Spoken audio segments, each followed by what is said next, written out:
Hello అండి, welcome to వాళ్ళ పాఠశాలలో.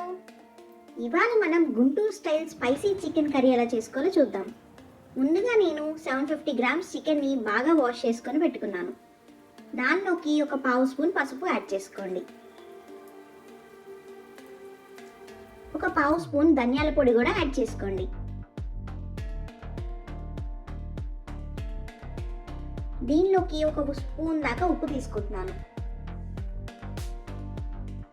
కొంచెం గరం మసాలా పొడి, ఒక హాఫ్ స్పూన్ దాకా అల్లం వెల్లుల్లి పేస్ట్ వేసుకోండి. ఇవన్నీ నేను హోమ్ మేడ్ ఇంగ్రీడియంట్స్ అండి. ఇవన్నీ ఎలా చేసుకోవాలో కావాలంటే నెక్స్ట్ వీడియోలో పెడతాను. ఇప్పుడు మనం గుంటూరు చిల్లీ పౌడర్ని కూడా యాడ్ చేసుకుందాము. వీటన్నిటిని చేత్తో బాగా మిక్స్ చేయండి. ఈ మసాలాలు ముక్కకి బాగా పట్టేదాకా మిక్స్ చేయండి.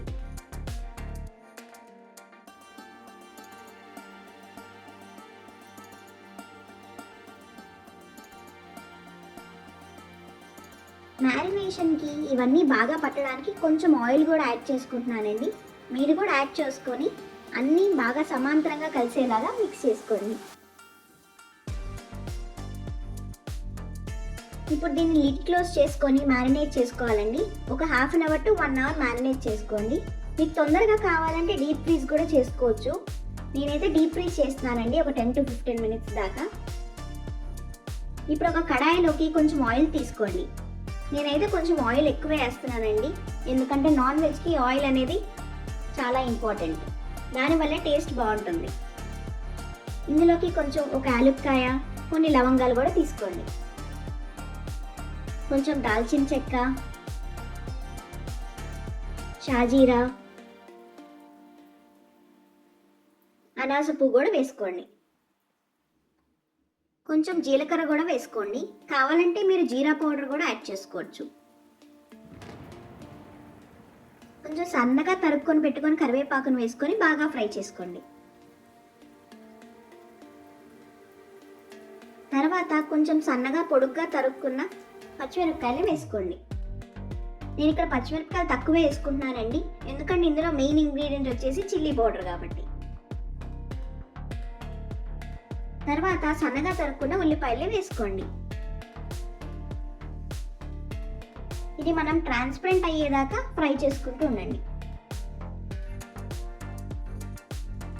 ఆనియన్స్ కొంచెం కలర్ మారి ట్రాన్స్పరెంట్ అయ్యాక సరిపడా ఉప్పు వేసుకోండి.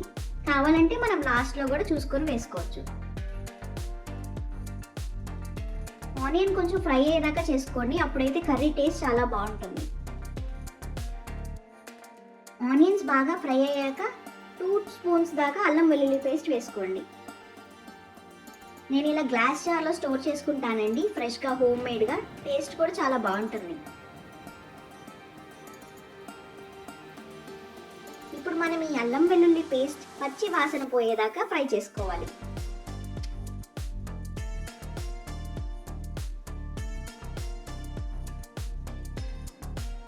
అల్లం వెల్లుల్లి పేస్ట్ బాగా వేగాక కొంచెం పసుపు వేసుకోండి.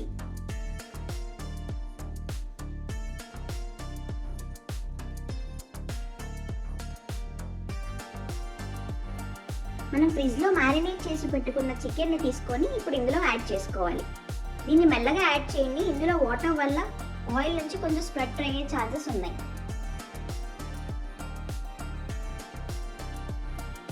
ఇలా వేసుకున్న చికెన్ని మొత్తం అన్నీ కలిసేదాకా కొంచెం మెల్లగా కలుపుకుంటూ ఉండండి.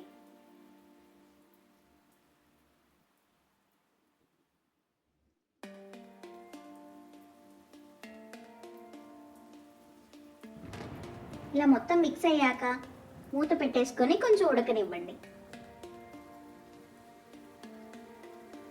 మధ్య మధ్యలో అడుగంటుకోకుండా కలుపుకుంటూ ఉండండి. ఇప్పుడు ఒక స్పూన్ ధనియాల పొడి వేసుకోండి. 2 టేబుల్ స్పూన్ల దాకా గరం మసాలా పొడి వేసుకోండి. మీకు కావాల్సినంత వేసుకోవచ్చండి. నేనైతే టేస్టీగా ఉండడానికి 2 స్పూన్స్ దాకా వేస్తున్నాను.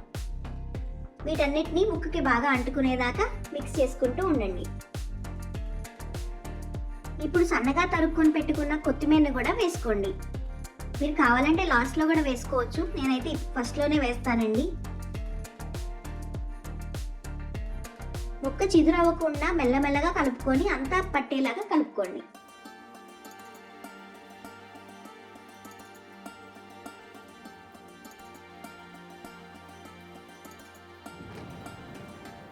మీకు కావాలంటే కొంచెం వాటర్ కూడా యాడ్ చేసుకోవచ్చండి, మీకు కావాల్సిన కన్సిస్టెన్సీ బట్టి.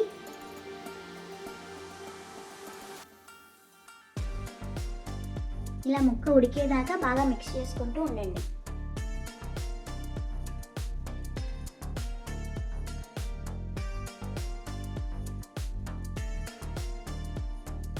ఇప్పుడు మనం ముక్క ఉడికిందో లేదో టెస్ట్ చేయడానికి ఒక చిన్న పీస్ని తీసుకొని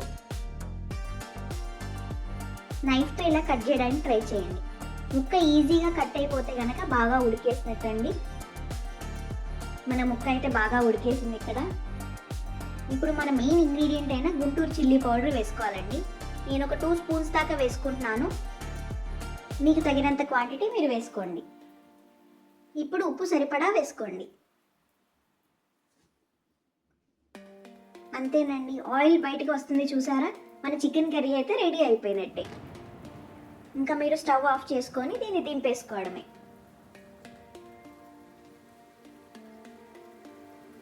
వేడివేడి అన్నంతో ఈ చికెన్ కర్రీ తింటే చాలా చాలా బాగుంటుందండి. మీరు ఒకసారి ట్రై చేసి చెప్పండి, ఎలా ఉందో కామెంట్స్లో మెన్షన్ చేయండి. ఇలాంటి మరిన్ని రెసిపీస్తో మళ్ళీ మీ ముందుకు వస్తాము. అంతలో సబ్స్క్రైబ్ చేసుకోండి. Thank you so much.